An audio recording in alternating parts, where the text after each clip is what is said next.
El Señor esté con vosotros. Proclamación del Santo Evangelio según San Juan. En aquel tiempo, Jesús se marchó a la otra parte del mar de Galilea o de Tiberíades. Lo seguía mucha gente, porque habían visto los signos que hacía con los enfermos. Subió Jesús entonces a la montaña y se sentó allí con sus discípulos. Estaba cerca la Pascua, la fiesta de los judíos. Jesús entonces levantó los ojos y al ver que acudía mucha gente, dice a Felipe: ¿con qué compraremos panes para que coman estos? Lo decía para probarlo, pues sabía bien él lo que iba a hacer. Felipe le contestó: 200 denarios de pan no bastan para que a cada uno le toque un pedazo. Uno de sus discípulos, Andrés, el hermano de Simón Pedro, le dice: aquí hay un muchacho que tiene 5 panes de cebada y 2 peces, ¿pero qué es esto para tantos? Jesús dijo: decid a la gente que se siente en el suelo. Había mucha hierba en aquel sitio. Se sentaron, solo los hombres eran unos 5000.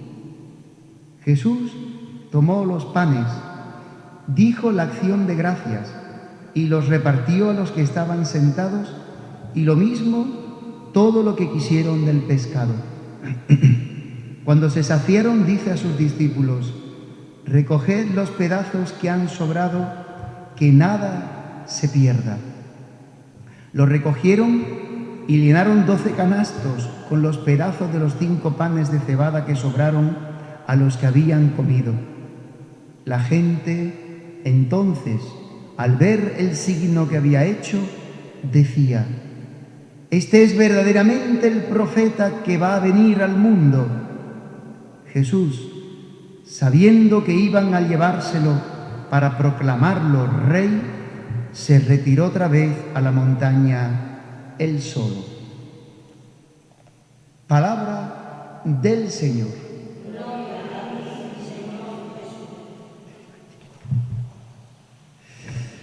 Hemos terminado, mis queridos hermanos, esta semana, diríamos así, hoy ya es viernes, en que se nos ha puesto por delante este diálogo de Jesús con Nicodemo.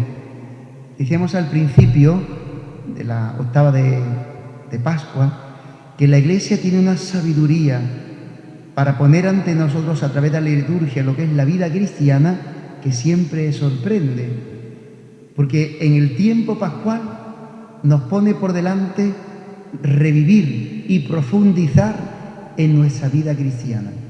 Nos hemos ido preparando durante la Cuaresma, nuestra vida bautismal, hemos renovado las promesas bautismales en la vigilia pascual, y ahora la Iglesia nos dice: ahonda y alimenta tu fe en la vida cristiana que has recibido. Entonces, la primera semana son las apariciones del resucitado, es el anuncio del querigma, el anuncio de que Cristo ha resucitado de la muerte, está vivo y tiene una vida eterna nueva para los hombres, si creemos en Él. En esta segunda semana nos ha puesto los sacramentos de la iniciación cristiana, muy interesante, porque hemos de profundizar en ellos para que crezca la fe en nosotros. Hemos visto con Nicodemo el bautismo, y a partir de hoy, sobre todo las 2 semanas siguientes, nos va a desmenuzar el pan de la vida, en este discurso que se llama el pan de la vida. San Juan nos lo presenta con este milagro. Primera cosa interesante en este Evangelio, frente a aquellos que dicen que esto es simplemente una alegoría, que este milagro no se realizó, que es simplemente una manera de decir que hay que compartir los bienes, y entonces cuando Dios hace el milagro, yo no sé de dónde se saca esa interpretación, ni yo ni otros muchos, porque este es un hecho milagroso. ¿Cómo se puede decir que este milagro no se ha realizado? También habría que decir que las bodas de Caná tampoco fueron milagrosas. ¿No convirtió Jesús el pan en vino? Perdón, el agua en vino. O sea que este punto es muy importante, porque hay gente que dudan de los milagros de Cristo. con una fe muy racionalista. No, ciertamente Dios es poderoso y hace signos. San Juan llama a los milagros los signos de Jesús. Hay como 7 grandes signos en el Evangelio de San Juan. Pues este es uno de ellos, la multiplicación de los panes. Y es muy importante porque el Mesías, estaba dicho en el Antiguo Testamento, cuando viniera tenía que realizar los milagros que hizo Moisés, pero a lo bestia, centuplicado. Y uno de los milagros, a través de Moisés, que le dio Dios al pueblo en el desierto, es interesante este paraje, porque este paraje está enfrente de Galilea, en la zona de Betsaida, de donde era Pedro y Andrés, en el otro lado del mar de Galilea, de Tiberíades. Hay una pequeña llanura, después una pequeña loma, se llama Betsaida esa zona. Y ahí Jesús se sienta, mucha gente le sigue y llega el final de la tarde y están hambrientas. Y Jesús se da cuenta, como siempre, de las necesidades humanas. Nada de lo humano le es indiferente ni ajeno a Jesucristo, que podemos decir a Dios, porque Él es el Hijo de Dios. Nada de lo humano, nada de lo tuyo le es indiferente a Dios. Le importa porque le importamos, porque nos ama. Entonces ve que este pueblo está hambriento, esta multitud, más de 5.000, sin contar mujeres y niños. ¿Cómo dar de comer a una muchedumbre, a un pueblo entero? Igual que hizo Moisés. Dios le dio el maná. Jesús hablará en estos días próximos del maná que Dios dio a Moisés y que Dios da a los hombres, que es Él mismo. Pero este milagro es fuerte, porque en él se reconoce que Jesús no es un curandero, no es un milagrero.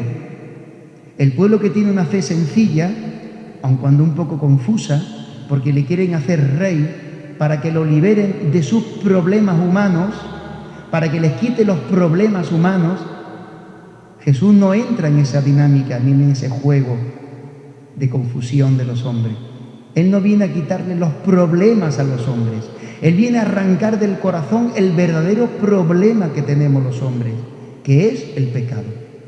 Para eso ha venido Jesucristo, para quitar lo que hace sufrir dentro al hombre, lo que le hace sufrir dentro, en el interior, que es el pecado. No es poder amar a Dios, es no poder entrar en la historia, es no poder amar al prójimo, etcétera, por el pecado que hay dentro, por el egoísmo, por la soberbia que hay dentro de nosotros. Por eso Jesús finalmente huye, porque no quiere que le hagan rey, porque Él no viene a liderar ninguna bandera política o social. Él viene a transformar el corazón, quitando el pecado y metiendo el espíritu, la vida eterna. Por eso termino, es muy interesante cómo nos situamos frente a Jesucristo. ¿Qué esperamos de Él? ¿Que nos quite la cruz? ¿Que nos quite los problemas? ¿Que nos dé dinero? ¿Que nos dé trabajo? ¿Que nos dé salud? ¿Qué esperamos nosotros de Jesucristo?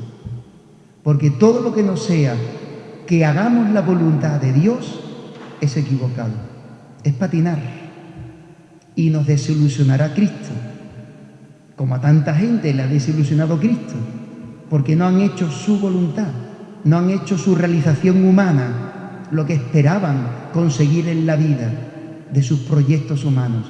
Jesucristo no ha venido para eso. Ha venido a que los hombres podamos vivir la plenitud de la vida, la plenitud de la felicidad, que es ser liberados del corazón herido por el pecado y poder amar.